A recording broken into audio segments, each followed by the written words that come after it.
গাজায় নতুন করে যুদ্ধবিরতির আহ্বান জানাতে এবং বেনিয়ামিন নেতানিয়াহুর ডানপন্থী শাসক জোটের শেষের দেশের গণতন্ত্রের উপর হামলার প্রতিবাদে হাজার হাজার ইসরায়েলি রাস্তায় নেমে পড়েছে। জেরুজালেম ও তেল আবিবে উত্তপের মধ্যে প্রধান মহাসড়কগুলো বন্ধ করে দেওয়া হয়েছে। পুলিশ অন্তত ১২ জনকে গ্রেপ্তারও করেছেন।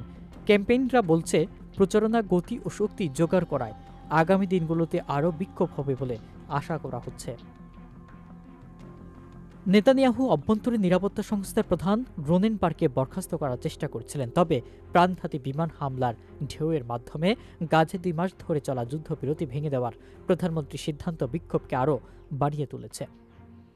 বিক্ষুব্ধকারীরা সরকারকে রাজনৈতিক কারণে যুদ্ধ চালিয়ে যাওয়ায় এবং ৫৯ জন জিম্মির দুর্দশা উপেক্ষা করার জন্যই অভিযুক্ত করেছে, যাদের মধ্যে প্রায় ২৪ জন জীবিত বলে মনে করা হয় এবং এখনও বিধ্বস্ত ফিলিস্তিনি অঞ্চলে হামাসের হাতেই বন্দী।